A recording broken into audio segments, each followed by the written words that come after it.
The Water Giver, First Document. Marcus Chen had seen enough suffering in the refugee camps of Europa Station to last 3 lifetimes. The mining accident on Kepler 442b had displaced thousands of alien families, and the emergency shelters were overcrowded, undersupplied, and running out of hope. As a volunteer medic with the Human Relief Corps, Marcus spent his days treating injuries, distributing medicine, and trying to maintain some semblance of order in the chaos. The morning started like any other. Marcus loaded his portable medical kit with basic supplies and headed toward Section C, where the newest arrivals were housed. The air recycling system struggled to keep up with the population surge, leaving the corridors thick with the smell of too many beings living in too small a space. Emergency lighting cast harsh shadows on the metal walls, and the constant hum of life support systems created an oppressive background noise. As he walked through the main thoroughfare, Marcus noticed something that made him stop.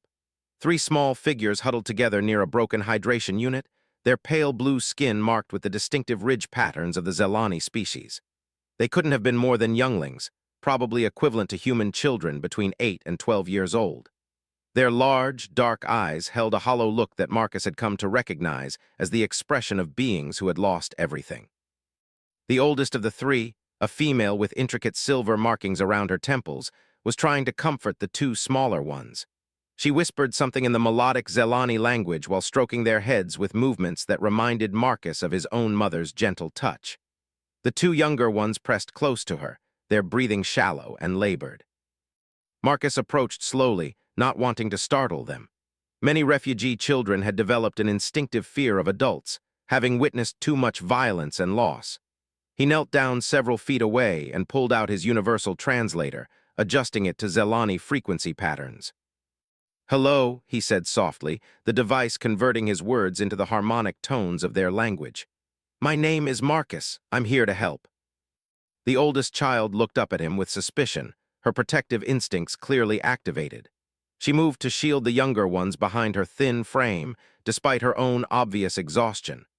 Marcus could see that all 3 were dehydrated, their skin had lost its natural luminescence, and their breathing was becoming more labored by the hour. "The water machine is broken," the girl said, her voice barely above a whisper. "We've been waiting for someone to fix it, but no one comes." Marcus glanced at the malfunctioning hydration unit.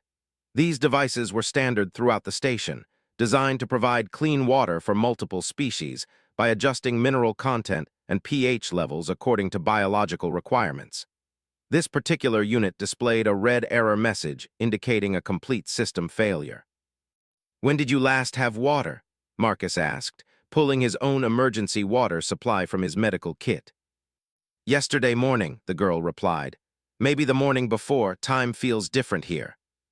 2 days without proper hydration would be dangerous for any species, but Marcus knew that Zelani physiology required more frequent water intake than humans. Their bodies processed liquids differently, and dehydration could lead to organ failure much more rapidly. He looked at the 2 younger children and saw the telltale signs of severe dehydration beginning to set in. Without hesitation, Marcus opened his personal water container. The liquid inside was purified and treated to be safe for human consumption, but he wasn't sure about Zelani biology. However, he knew that doing nothing would certainly be worse than taking a calculated risk. "This is human water," he explained, offering the container to the oldest girl. "It might taste different, but it should be safe. Your people and mine have similar basic requirements." The girl stared at the container as if it were something miraculous. Her hands trembled as she reached for it, and Marcus saw tears forming in her dark eyes. "You would share your water with us," she asked. "But you're human. Why would you help Zelani children?" The question caught Marcus off guard. He had never considered that his species might matter in a situation like this. To him, they were simply children who needed help, beings in distress who deserved care and protection. The idea that some beings might categorize help based on species differences seemed foreign to his understanding of basic compassion. "Because you need it," Marcus said simply. "Because you're children, and children should never have to suffer like this." The girl took the container with reverent care and helped the 2 smaller children drink. Marcus watched as color slowly returned to their skin and their breathing became less labored. The transformation was gradual but noticeable, and he felt a familiar sense of satisfaction that came from alleviating suffering. "What are your names?" Marcus asked while the children continued to drink. "I am Lyra," the oldest girl said. "These are my siblings, Kale and Nira, our parents." She trailed off, unable to finish the sentence. Marcus nodded with understanding. He had heard too many stories of families separated or lost in the chaos of the mining disaster. The refugee processing system was overwhelmed, and many children had become orphaned or displaced from their guardians. "Are you staying in Section C?" Marcus asked. "I can arrange for food rations and medical checks if you're not already registered." Lyra shook her head. "We're not registered anywhere. We arrived 3 days ago, but there was no room in the proper sections. We've been sleeping in the maintenance corridors and eating whatever we can find." This information alarmed Marcus more than he let show. Unregistered refugees were essentially invisible to the station's support systems. They received no food allocation, no medical care, and no protection. Worse, the maintenance corridors were dangerous places for children, filled with exposed machinery and potentially toxic atmospheric conditions. "That's going to change right now," Marcus said firmly. "I'll make sure you're properly registered and assigned to family housing. No more sleeping in dangerous places." As he spoke, Marcus began to understand that this was more than just a routine act of charity. Something about these children seemed different from the other Zelani refugees he had encountered. Lyra carried herself with an unusual dignity despite her circumstances, and the two younger children, while clearly frightened, showed a kind of quiet courage that spoke of noble upbringing. "Lyra," Marcus said carefully, "can you tell me about your family? It might help me locate other relatives or family friends who could care for you." The girl's expression became guarded again. She exchanged glances with her younger siblings before answering. "Our mother is traveling. She was not on Kepler when the accident happened. We don't know where she is now or if she knows what happened to us." Marcus sensed there was more to the story, but he didn't want to push too hard. Trauma affected different species in different ways, and many children became selective about sharing information after experiencing loss and displacement. "Well, until she's found, you'll have people here who care about your welfare," Marcus assured them. "Starting with me." Over the next several hours, Marcus worked tirelessly to get the children properly integrated into the station's refugee support system. He filled out registration forms, arranged for medical examinations, and used his connections within the Human Relief Corps to secure emergency family housing. The bureaucratic process was complicated by the fact that the children had no identification documents and no adult guardian to vouch for them. During the medical examination, the station's Zelani physician, Dr. Voss, made several observations that puzzled Marcus. The children showed signs of advanced education and cultural refinement that were uncommon among typical refugee populations. Their language patterns indicated high-level education, and they displayed knowledge of multiple star systems and political structures that suggested privileged upbringing. "These children are not ordinary refugees," Dr. Voss confided to Marcus after completing the examinations. "Their genetic markers indicate noble lineage, and they've received the kind of enhancement treatments that are available only to the highest levels of Zelani society." Marcus wasn't sure what to make of this information. Noble lineage could mean many things among different alien cultures, and he had learned not to make assumptions about social hierarchies that he didn't fully understand. What mattered to him was that 3 children had needed help, and he had been in a position to provide it. As evening approached on Europa Station's artificial day cycle, Marcus checked on the children in their new temporary housing.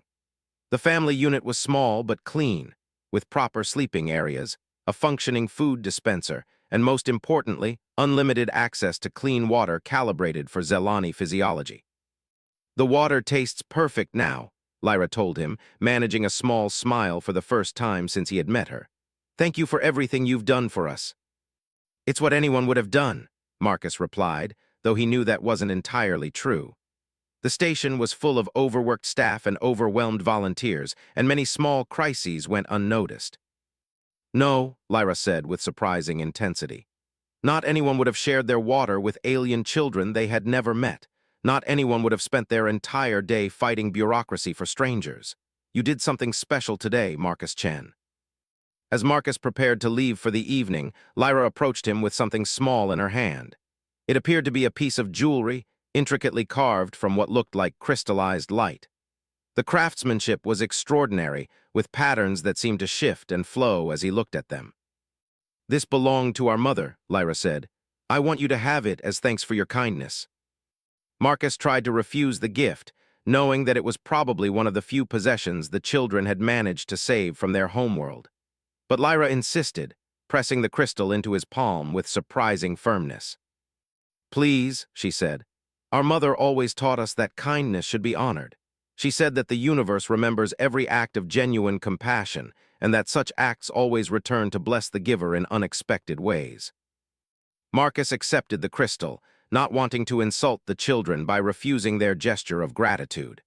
As he held it, he noticed that it seemed to generate its own gentle warmth, and the patterns within the crystal pulsed with a rhythm that reminded him of a heartbeat. That night, as Marcus returned to his own quarters, he reflected on the day's events. He had encountered thousands of refugees during his time on Europa Station, and he had helped as many as his resources and authority allowed. But something about today felt different. Something about these particular children suggested that this simple act of sharing water might have consequences that extended far beyond what he could imagine. He placed the crystal on his desk and watched as it continued to pulse with soft light. Whatever noble lineage these children possessed, whatever important connections they might have had in their previous life, Marcus felt confident that he had done the right thing. Children needed protection and care, regardless of their species, their background, or their potential importance in the larger galaxy. As he prepared for sleep, Marcus had no way of knowing that his decision to share water with 3 frightened children would soon attract the attention of forces that operated on a scale far beyond anything he had ever imagined. He couldn't know that the simple act of kindness he considered routine would mark him as a person of interest to beings whose power could reshape entire star systems. The crystal continued to pulse through the night, sending out a signal that would travel across vast distances of space, carrying news that would change everything. The Water Giver's second document. 3 days passed quietly on Europa Station. Marcus continued his routine rounds through the refugee sections, treating injuries and helping to coordinate relief efforts. The crisis was slowly stabilizing as more ships arrived with supplies and additional temporary housing was constructed. The children he had helped seemed to be adjusting well to their new circumstances, and Marcus found himself checking on them whenever his duties brought him to their section. What Marcus didn't notice was the subtle increase in security activity throughout the station. Additional patrol ships had taken positions around Europa's orbital perimeter, and the station's communication arrays had been quietly upgraded with military-grade encryption systems. The changes were implemented with such efficiency that most residents remained unaware that anything unusual was happening. On the 4th morning after his encounter with the Zelani children, Marcus was reviewing patient charts in the medical bay when his supervisor, Dr. Sarah Williams, approached with an unusual expression on her face. "Marcus," she said, her voice carefully neutral, "there's someone here to see you. She's waiting in conference room 7. "Someone to see me?" Marcus looked up from his tablet. "I'm not expecting anyone. Is it about one of the refugees?" Dr. Williams exchanged a glance with the 2 other medical staff members in the room before answering. She didn't provide details about her visit. She just asked specifically for the human medic who had been helping Zelani children in Section C. Something in his supervisor's tone made Marcus pause. Dr. Williams was normally direct and informal in her communication style, but now she seemed to be choosing her words with unusual care. "Is there a problem?" Marcus asked. "Are the children in some kind of trouble?" "I don't know," Dr. Williams admitted. "But Marcus, the person waiting for you, she's not like the other refugees. Station security escorted her to the conference room and they're remaining posted outside. I think you should be careful about what you say." Marcus felt a growing sense of unease as he made his way toward conference room 7.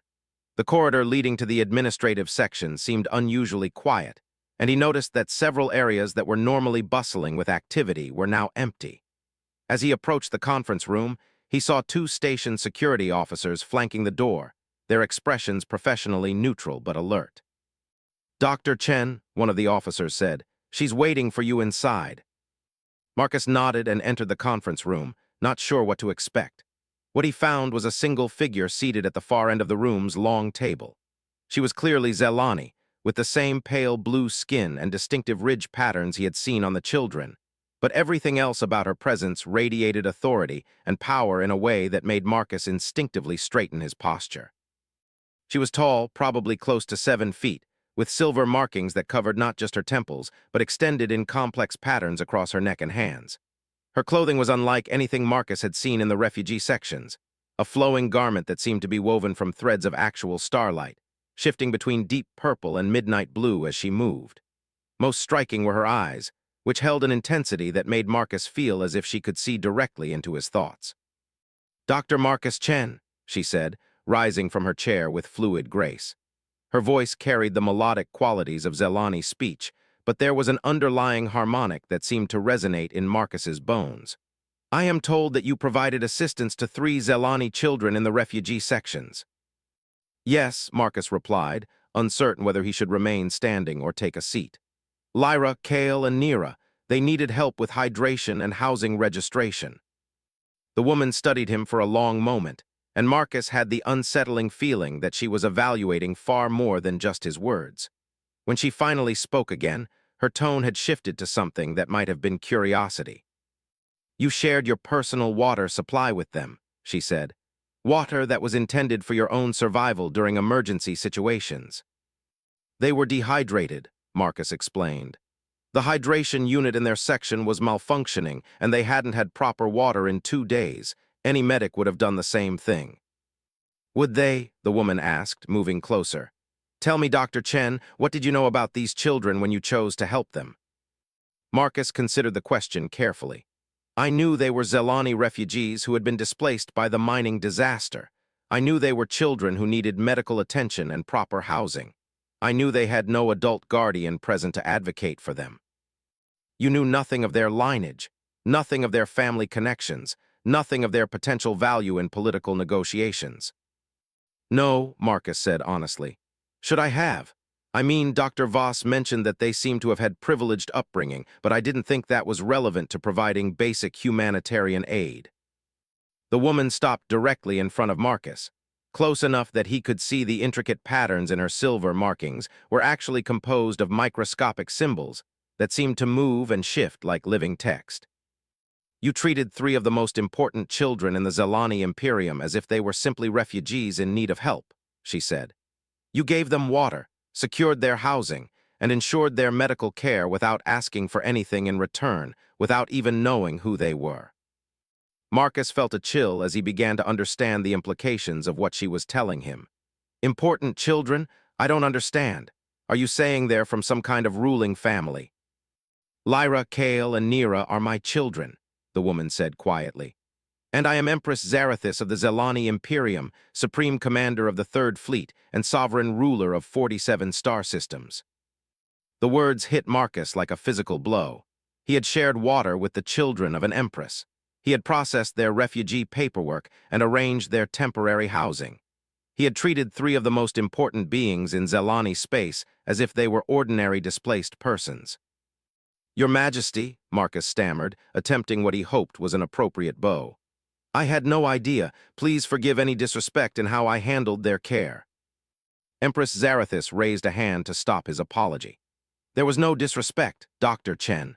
On the contrary, you treated my children with precisely the care and dignity they deserved, not because of their titles or their political importance, but because they were children in need of help." Marcus looked up, confused by her tone. He had expected anger, perhaps accusations of improper handling of important refugees.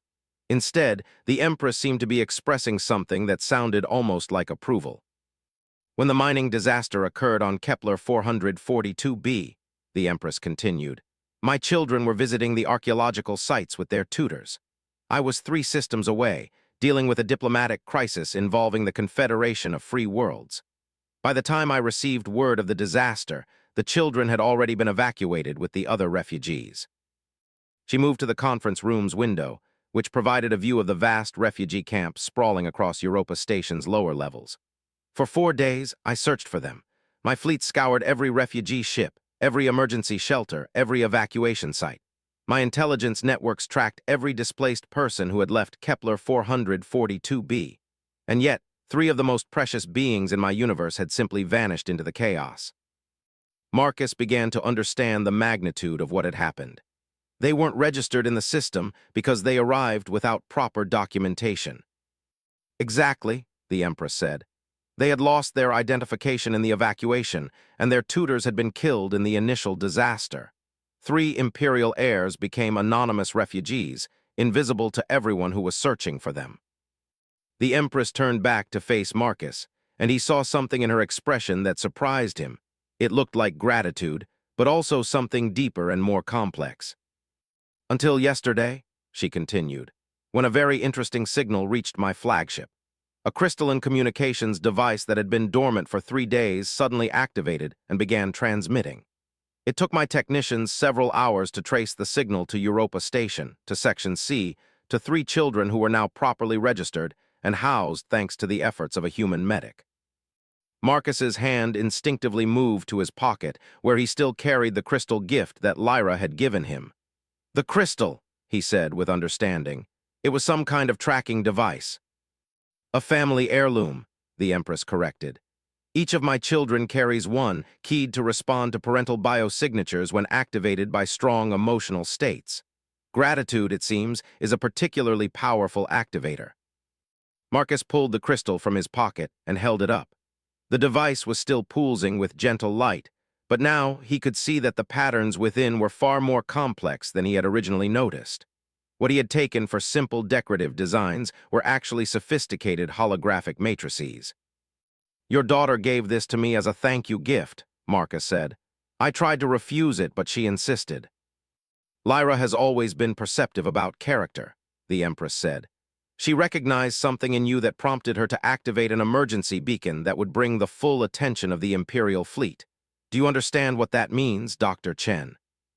Marcus was beginning to realize that his simple act of kindness had implications that extended far beyond anything he could have imagined. I think it means I'm in a great deal of trouble. For the first time since entering the room, Empress Zarathis smiled, and Marcus saw where Lyra had inherited her capacity for quiet dignity in difficult circumstances. On the contrary, the Empress said, it means that you have earned something far more valuable than you know. The gratitude of the Zelani imperial family is not given lightly, and it is never forgotten. She moved back to the conference table and gestured for Marcus to join her. As he took a seat, Marcus noticed that the security officers outside the room had been joined by several additional figures in more elaborate uniforms. Dr. Chen, the Empress said, her tone becoming more formal, I am here to offer you a choice. You can continue your work here on Europa Station, helping refugees and providing medical care as you have always done. Your actions regarding my children will be noted in Imperial records as an act of humanitarian service, and you will have my personal gratitude. She paused, allowing the weight of her words to settle before continuing. Or, she said, you can accept a position as personal physician to the Imperial family, with full diplomatic status and access to medical resources that could help you save lives on a scale you have never imagined. Marcus stared at her, certain he had misheard. You're offering me a job because I gave your children water. I am offering you a position of trust and responsibility because you demonstrated that you possess the rarest quality in the galaxy, the Empress replied. Genuine compassion that operates without regard for personal benefit or political calculation. Do you have any idea how difficult it is to find such integrity among beings who hold power? Before Marcus could respond, the conference room door opened and 3 familiar figures entered. Lyra, Kale, and Nera looked completely transformed from the frightened refugees he had encountered just days earlier. They were now dressed in clothing that marked them as Imperial heirs, and they carried themselves with the confidence that came from knowing they were safe and protected. Marcus, Nera, the youngest, ran toward him with the uninhibited enthusiasm that only children could display. Mother found us. She said you helped save our lives. As Marcus knelt to greet the child, he caught Lyra's eye. The oldest daughter smiled at him with warmth that reminded him why he had chosen to dedicate his life to helping others. I told Mother that you were different, Lyra said. I told her that you had the kind of heart that the galaxy needs more of. Marcus looked around the room, at the Empress who commanded fleets and ruled star systems, at the Imperial children he had treated as simply kids who needed help, at the crystal device that had bridged the gap between his small act of kindness and consequences that spanned light years. Everything was about to change, and he suspected that the choice he made in the next few moments would alter not just his own life, but potentially the lives of countless others throughout the galaxy. The Water Giver, third document. Marcus Chen stood on the observation deck of the Imperial flagship Sovereigns will watching Europa Station grow smaller in the distance. 3 weeks had passed since his life had changed forever, and he was still adjusting to the magnitude of his new circumstances. The decision to accept Empress Zarathus's offer had been surprisingly easy to make. The opportunity to provide medical care with resources beyond anything available to civilian agencies was too important to refuse. What he hadn't anticipated was how quickly he would be thrust into situations that tested not just his medical skills, but his understanding of galactic politics and interspecies relations. The Zelani Imperial Fleet wasn't just a military organization.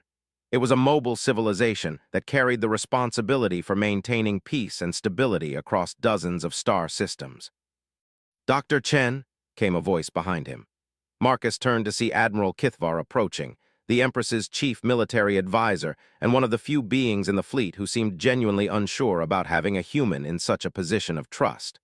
"Her Majesty requests your presence in the Strategic Planning Chamber. We've received intelligence reports that require medical consultation." Marcus nodded and followed the Admiral through the ship's corridors. The Sovereigns will was less like a starship and more like a floating city, with multiple levels dedicated to everything from agricultural production to advanced research facilities. The Strategic Planning Chamber was located at the ship's heart, protected by multiple layers of security and equipped with holographic displays that could show real-time information from across the galaxy. When Marcus entered the chamber, he found Empress Zarathus studying a three-dimensional star map with several other high-ranking officers. The holographic display showed a cluster of systems along the border between Zelani space and the territory of a species Marcus didn't recognize. "Dr. Chen," the Empress said without looking away from the display, "what do you know about biological warfare?" The question caught Marcus off guard. "I know enough to recognize the symptoms and provide emergency treatment, but it's not my specialty. Why do you ask?" "Because," the Empress said, finally turning to face him, 3 border worlds have reported identical outbreaks of a mysterious illness that affects multiple species simultaneously. Our medical teams are baffled, and the symptoms don't match any known pathogen in our databases." She gestured to the star map, and Marcus could see that the affected systems were marked with pulsing red indicators. The illness appeared simultaneously on all 3 worlds exactly 72 hours ago. It affects Zelani, Rigelian, and Centauri populations equally, which should be impossible given our different biological structures. Marcus studied the data streams flowing alongside the holographic display. The symptoms described were severe but not immediately fatal high fever, respiratory distress, and progressive weakness. What was most disturbing was the uniform progression across different species with completely different physiologies. "Has anyone considered the possibility that this isn't a naturally occurring pathogen?" Marcus asked. "That's precisely why you're here," Admiral Kithvar said grimly. "Our intelligence suggests that this outbreak is the opening move in a coordinated attack by the hegemony of shadows." Marcus had heard whispers about the hegemony during his time on the flagship. They were a militant coalition of species that rejected the idea of peaceful coexistence and believed that galactic resources should be controlled through conquest rather than cooperation. The Zelani Imperium and the hegemony had been engaged in a Cold War for decades, with occasional flare-ups along border systems. "If this is a biological weapon," Marcus said, "then the first priority has to be developing treatment protocols and getting medical teams to the affected worlds. Do we have any samples of the pathogen?" "That's where the situation becomes more complicated," the Empress said. "The hegemony has established a blockade around all 3 affected systems. They claim they're implementing quarantine procedures to prevent the spread of the disease, but our intelligence indicates they're actually studying the effects of their weapon." Marcus felt a chill as he understood the implications. They're using the infected populations as test subjects. "Exactly," the Empress confirmed, "which means that any medical intervention we attempt will have to be conducted in a combat zone."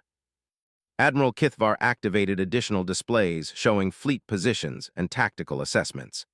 "We can break through their blockade, but it will require significant military action. The question is whether the potential for saving lives on those three worlds justifies the risk of escalating into full-scale war. Marcus stared at the tactical displays, feeling the weight of the decision that was being presented to him. His medical opinion wouldn't be the only factor in the Empress's decision, but it would clearly be an important consideration. "Your Majesty," Marcus said carefully, "if I may ask, what would normally happen in a situation like this? How would imperial policy typically address this kind of crisis?" The Empress exchanged glances with her advisors before answering. "Imperial policy would be to implement a containment strategy. We would establish our own quarantine perimeter, monitor the situation, and develop contingency plans for dealing with whatever emerged from those systems. Which means allowing millions of beings to die while we protect ourselves," Marcus said bluntly. "Which means preserving the greater population of the Imperium from an unknown threat," Admiral Kithvar corrected. "It's an unfortunate calculation, but it's how civilizations survive when faced with existential threats." Marcus looked around the room at the assembled officers and advisors. These were beings who commanded vast fleets and made decisions that affected entire star systems, yet they were asking for the opinion of a human medic who had joined their organization 3 weeks earlier. "Why is my opinion important here?" Marcus asked. "You have military advisors, political strategists, and presumably other medical experts who understand galactic warfare better than I do." Empress Zarathis moved closer to Marcus, her expression thoughtful. "Because," she said, "in 3 weeks aboard this flagship, you have consistently demonstrated a perspective that the rest of us have lost. You see beings in need of help, and you respond to that need without calculating the political costs or strategic implications." She gestured to the star map with its pulsing red indicators. "Every advisor in this room can explain why intervening in those systems would be strategically dangerous. They can detail the risks, the potential for escalation, the possible consequences for imperial security. What they cannot do is explain why we should take those risks." Marcus began to understand what was being asked of him. "You want me to tell you whether saving those lives is worth the cost. I want you to remind us why civilizations like the Zelani Imperium exist in the first place," the Empress said. "We have built fleets and established governments and created alliances, but sometimes we forget the fundamental purpose behind all of that structure." Marcus walked closer to the holographic display, studying the affected systems more carefully. The data streams showed population centers, industrial facilities, and resource extraction operations. But what struck him most powerfully was the simple fact that each pulsing red indicator represented millions of individual beings who were suffering from a deliberately inflicted disease. "Your Majesty," Marcus said, "may I ask about the first principle of Zelani medical ethics?" The Empress smiled, recognizing the direction of his question. "The obligation to preserve life supersedes all other considerations." "And the first principle of imperial responsibility?" "To protect those who cannot protect themselves," she replied. Marcus turned to face the assembled officers and advisors. "Then the answer seems obvious. We go in, we break the blockade, and we provide medical assistance to anyone who needs it. The strategic risks are secondary to the moral obligation." Admiral Kithvar stepped forward, his expression skeptical. "Dr. Chen, with respect, your perspective is admirable but naive. The hegemony has been waiting for an excuse to escalate hostilities. If we commit our fleets to breaking their blockade, we give them exactly what they want." "Maybe," Marcus acknowledged. "But if we don't commit our fleets to saving innocent lives, we give them something even more valuable, proof that we've lost the moral authority that justifies our power." The room fell silent as the implications of Marcus's words settled over the assembled leadership. He could see various officers exchanging glances, some nodding in agreement, while others looked troubled by the strategic implications. "There's another consideration," Marcus continued. "If this is a biological weapon, then the hegemony has demonstrated the willingness and capability to use it. Allowing them to complete their testing phase without interference means they'll have a perfected weapon to use against other targets in the future." Empress Zarathis studied the star map for several long moments before speaking. "Admiral Kithvar, begin preparations for a multi-fleet operation. I want medical ships ready for immediate deployment, and I want our best xenobiologists standing by to analyze pathogen samples. Your Majesty, the Admiral said, I must formally advise against this course of action. The risk of escalation is significant. Noted and recorded, the Empress replied. But Dr. Chen is correct. If we have the power to help and we choose not to use it, then we become complicit in whatever suffering results. As the officers began implementing the Empress's orders, Marcus felt a familiar mixture of satisfaction and anxiety that came with committing to difficult but necessary action. He had made similar decisions countless times as a medic, choosing to risk personal safety to help others, prioritizing immediate humanitarian needs over long-term security considerations.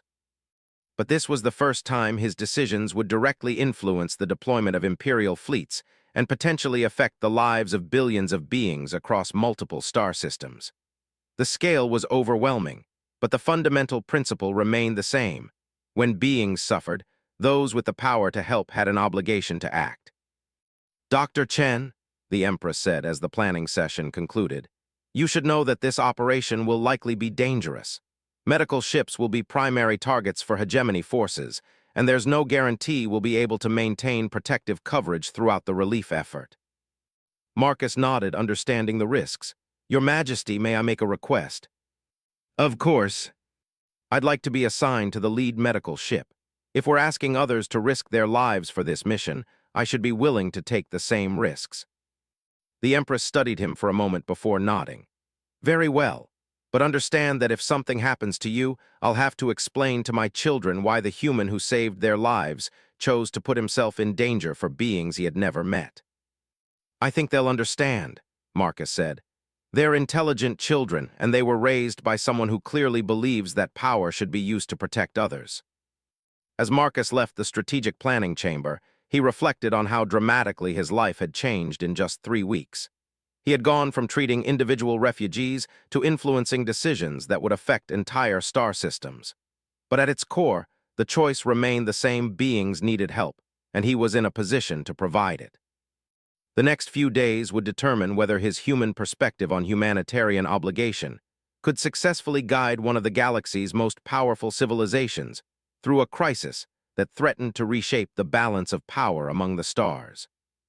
The Watergiver, 4th document. The medical ship Healing Light dropped out of hyperspace at the edge of the Korath system, the first of 3 worlds affected by the mysterious biological weapon. Marcus Chen stood in the ship's command center, watching as the tactical displays revealed the full scope of the hegemony blockade. 12 heavy cruisers and twice as many patrol vessels had formed a defensive perimeter around the planet, while additional ships maintained similar positions throughout the outer system. Dr. Chen, Captain Veltara said from the command chair, we're receiving multiple targeting locks from hegemony vessels. They're demanding that we withdraw immediately or face destruction. Marcus studied the enemy formation through the viewport. The hegemony ships were sleek and aggressive in design, built for intimidation as much as combat effectiveness. But between the blockade fleet and the planet's surface, his enhanced sensors could detect the faint energy signatures of millions of life forms beings who were suffering from a deliberately inflicted plague, while their would-be rescuers were held at bay by military force. What's our escort situation? Marcus asked. 3 Zelani heavy cruisers and a squadron of fast attack ships, the captain replied. Admiral Kithvar is commanding from the Thunder's Edge Asterisk, and he's requesting immediate consultation before engaging. Marcus activated the communications system, connecting to Admiral Kithvar's flagship. The Admiral's image appeared on the main screen, his expression grim as tactical data streamed past in the background. Dr. Chen, the Admiral said without preamble, the hegemony commander is offering to allow limited medical relief operations in exchange for sharing all research data and biological samples we collect. He claims they're conducting their own medical relief efforts and suggest our cooperation could be mutually beneficial. Marcus felt his jaw clench at the transparent lie. Admiral, we both know they're not conducting relief efforts. They're studying the effectiveness of their weapon and gathering data on how it affects different species. Agreed, the Admiral said. But their offer does provide a way to get medical aid to the planet without engaging in full military action. We could save lives while avoiding a larger conflict. Marcus understood the temptation to accept such a compromise, but he also understood what it would really mean. Admiral, if we provide them with our research data, we're essentially helping them perfect their biological weapon. Every life we save on this world will be offset by the lives they take when they use an improved version against other targets. The Admiral was quiet for a moment, and Marcus could see him weighing the strategic implications. Dr. Chen, I'm obligated to point out that military doctrine supports taking the compromise. We achieve the immediate humanitarian objective while minimizing the risk of escalation. And I'm obligated to point out that military doctrine didn't anticipate dealing with biological weapons designed to cause maximum suffering rather than quick elimination, Marcus replied. This isn't just about saving lives today. It's about preventing a new category of warfare that turns entire populations into test subjects. Before Admiral Kithvar could respond, the communications system activated with an incoming transmission from the Hegemony flagship. The being that appeared on screen was clearly from a species Marcus didn't recognize, tall, with angular features and eyes that seemed to glow with their own internal light. I am War Commander Drexter of the Hegemony 4th Fleet, the being announced. You have violated quarantine protocols and entered a restricted zone. Withdraw immediately or be destroyed. Marcus stepped forward, moving into view of the communication pickup. War Commander, this is Dr. Marcus Chen, personal physician to the Zelani imperial family. We're here to provide medical assistance to the affected populations. Your quarantine has prevented necessary humanitarian aid from reaching people who are dying. War Commander Drexter studied Marcus with obvious interest. A human speaks for the Zelani Empire? How curious. Tell me, human, what do you know of the natural order of galactic civilization? The question seemed designed to provoke rather than elicit information, but Marcus sensed an opportunity to understand the hegemony's motivations. I know that civilizations rise and fall based on how they treat those who cannot defend themselves. What do you know about the ethics of using biological weapons against civilian populations? Ethics, Drexter repeated, his tone suggesting amusement. The strong survive and expand while the weak serve or perish. This is the fundamental truth of evolution, and it applies to species as well as individuals. What you call a biological weapon, we call a selection pressure that will ultimately strengthen galactic civilization. Marcus felt a chill as he understood the full horror of the hegemony's philosophy. They weren't just using biological weapons for military advantage.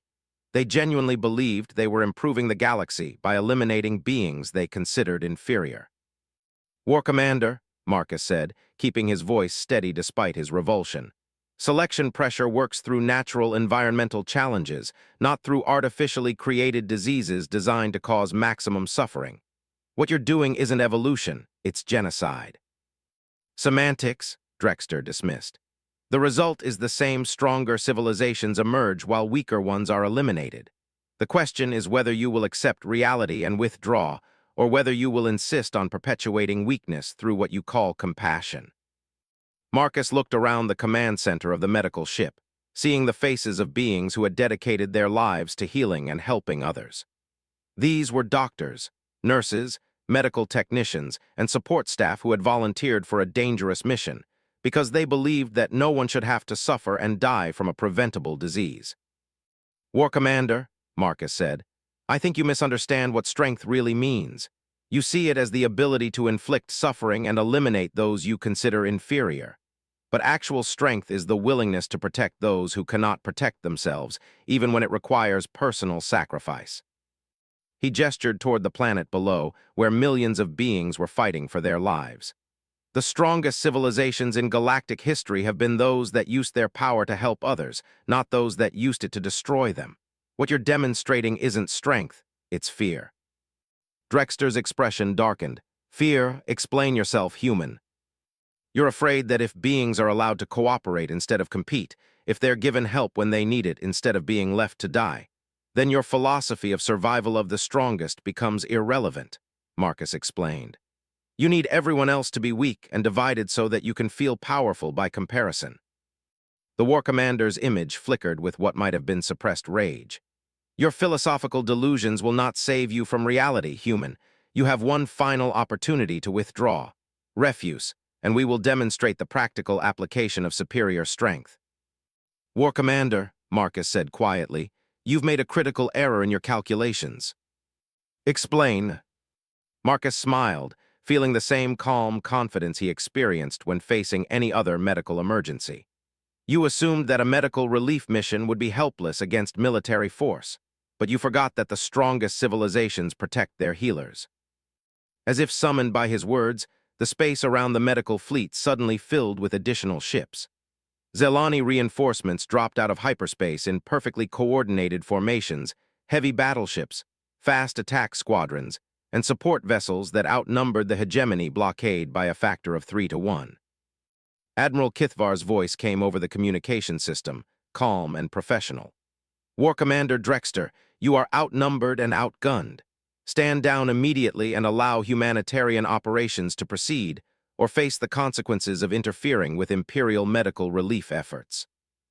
Marcus watched War Commander Drexter's expression change, as he realized that what he had taken for a small humanitarian mission was actually the vanguard of a major fleet operation.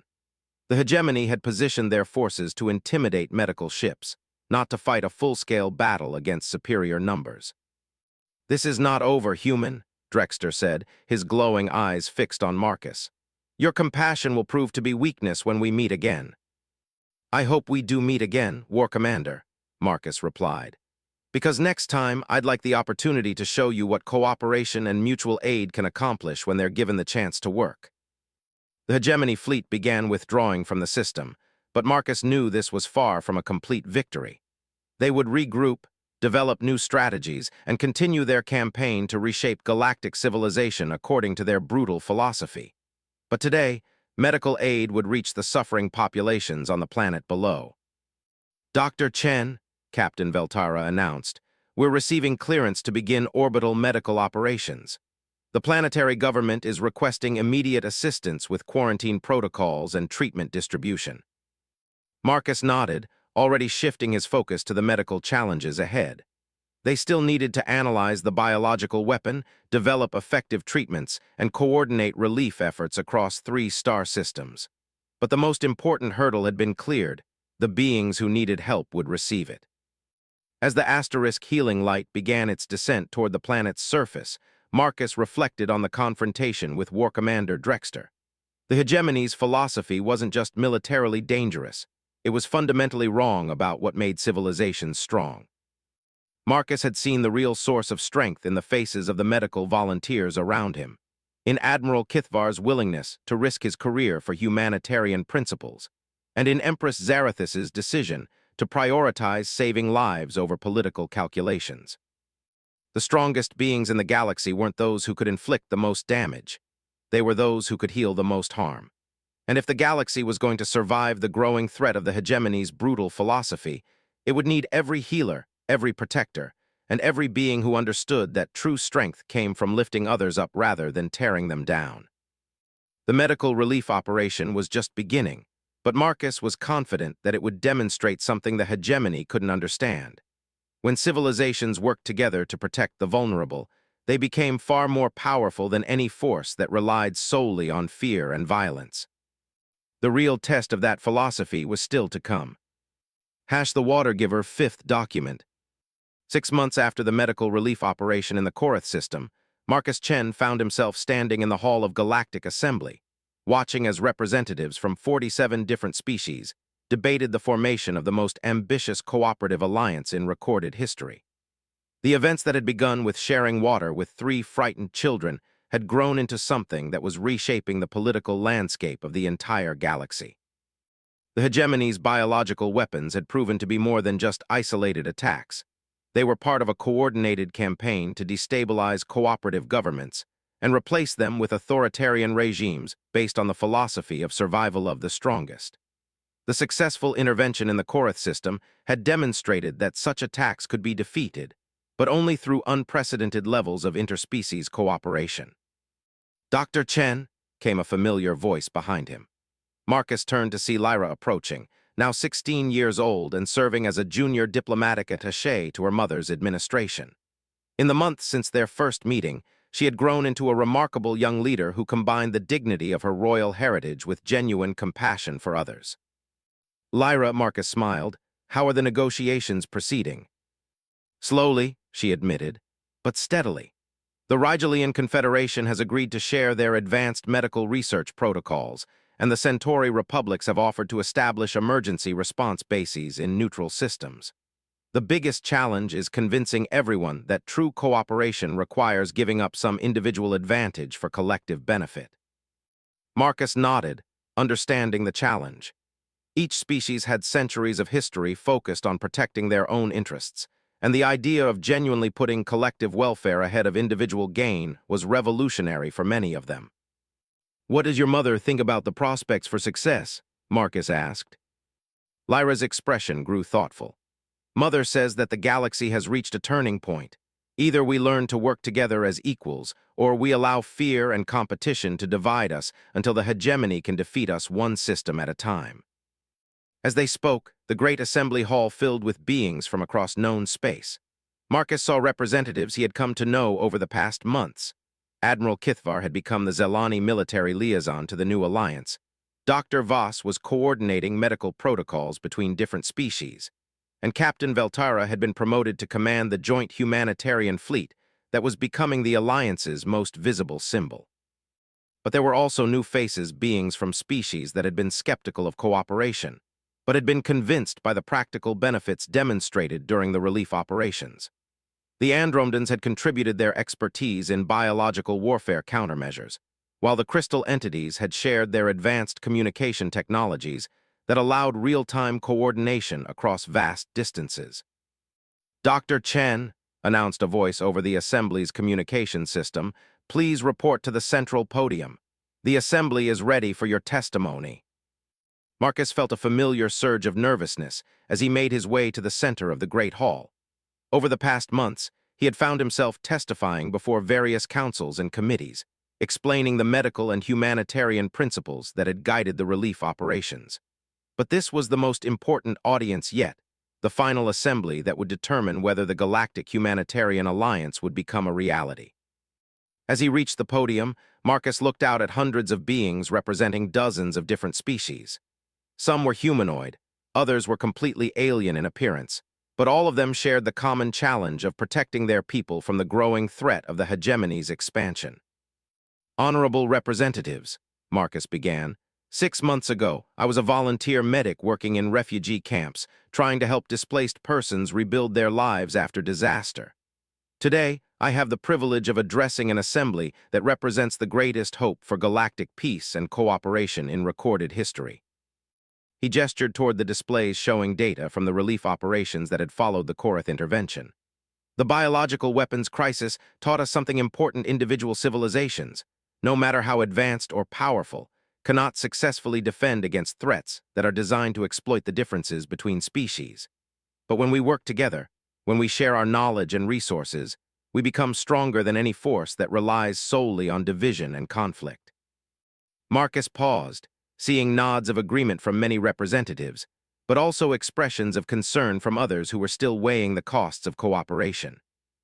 "I want to tell you about a discovery our medical teams made while analyzing the hegemony's biological weapons," Marcus continued. "We found that the pathogens were specifically designed to affect multiple species differently, not to kill quickly, but to create maximum suffering and social disruption. The weapons weren't just military tools. They were psychological warfare designed to make different species distrust each other." He activated a holographic display showing the molecular structure of the biological agents. "But when we pooled our medical knowledge, Zelani understanding of cellular regeneration, Rigelian expertise in immune system enhancement, Centauri research into neural pathway protection, we were able to develop treatments that were more effective than anything any single species could have created." Marcus could see representatives taking notes and exchanging quiet discussions as they absorbed the implications of his words. "The hegemony's greatest fear," Marcus said, "is that we'll discover how much stronger we become when we work together instead of competing against each other. They understand that their philosophy of survival of the strongest only works if everyone else remains weak and divided." He moved closer to the assembly, speaking more personally. "6 months ago, I shared my water with 3 children who needed help. I didn't consider their species, their political importance, or the potential consequences. I saw beings in need, and I responded to that need. That simple act set in motion a chain of events that brought us all together in this hall today. Marcus gestured toward the section where Empress Zarathis sat with her children and advisors. Those children taught me that the smallest acts of compassion can have consequences that span star systems. But this assembly represents something even more important: the recognition that compassion and cooperation aren't just individual virtues, they're survival strategies for entire civilizations. The hall grew quiet as Marcus prepared to make his final point. Honorable representatives, the hegemony believes that only the strongest deserve to survive, and they define strength as the ability to dominate others. But we have the opportunity to demonstrate a different kind of strength, the strength that comes from protecting those who cannot protect themselves, from sharing resources with those who need them, from choosing cooperation over competition. Marcus paused, feeling the weight of the moment. The choice before this assembly isn't just about creating a new political alliance. It's about determining what kind of galaxy we want to leave for future generations. Do we want a galaxy where strength is measured by how much suffering you can inflict, or do we want a galaxy where strength is measured by how much suffering you can prevent? As he finished speaking, Marcus looked around the assembly hall, seeing the faces of beings who had traveled from across the galaxy to participate in this historic moment. Some were still uncertain, weighing the risks and benefits of unprecedented cooperation. But many others showed expressions of determination and hope that reminded Marcus of why he had chosen to dedicate his life to helping others. The voting process took several hours, with each species delegation carefully considering the implications of joining an alliance that would require them to prioritize collective welfare over individual advantage. But when the final tallies were announced, the Galactic Humanitarian Alliance had been approved by an overwhelming majority. Empress Zarathis was elected as the first Supreme Coordinator, with Admiral Kithvar appointed as military commander of the Joint Defense Forces. Dr. Voss would lead the medical cooperation protocols, while Marcus found himself appointed as special advisor for humanitarian operations. As the assembly concluded, and representatives began planning the practical implementation of their new alliance, Marcus reflected on the extraordinary journey that had brought him to this moment. He had gone from sharing water with refugee children to helping establish the largest cooperative alliance in galactic history. But perhaps most importantly, he had learned that the fundamental principles of medical care, treating suffering wherever you find it, protecting those who cannot protect themselves, choosing to help rather than to harm, were not just personal ethics, but the foundation for building civilizations that could endure and thrive. War Commander Drexter and the hegemony would continue to pose a threat, but they would now face a galaxy united by shared values rather than divided by competitive mistrust. The beings who understood that true strength came from lifting others up had proven themselves stronger than those who believed strength came from tearing others down. As Marcus left the assembly hall, he found Lyra, Kale, and Nera waiting for him. No longer the frightened refugee children he had first encountered, but confident young leaders who embodied the hope and potential of galactic cooperation. "Dr. Marcus," Nera said, now 12 years old and remarkably articulate, "Mother says that what happened here today started because you shared your water with us. Is that really true?" Marcus knelt down to meet her eyes, smiling at the question that brought everything full circle. "It started because 3 children needed help, and helping others is what beings do when they understand that we're all connected to each other." He looked up at Lyra and Kale, seeing in their faces the future leaders who would inherit the galaxy that was being shaped by today's decisions. "The water I shared with you was just water, but the kindness you showed in return, and the kindness that your mother showed by trusting a stranger, and the kindness that all these species are showing by choosing to work together, that's what really changed everything." As the family walked together through the corridors of the assembly complex, Marcus realized that his greatest achievement wouldn't be remembered as the testimony that helped establish the Galactic Humanitarian Alliance, or the medical innovations that had countered the hegemony's biological weapons, or even the strategic advice that had influenced military operations across multiple star systems. His greatest achievement would always be the moment when he saw 3 thirsty children and decided to share his water, because that simple act of human compassion had demonstrated to the galaxy that the strongest beings were those who chose to help rather than to harm. And in a universe filled with wonders and terrors beyond imagination, That truth would endure long after all the fleets and empires had turned to dust among the stars.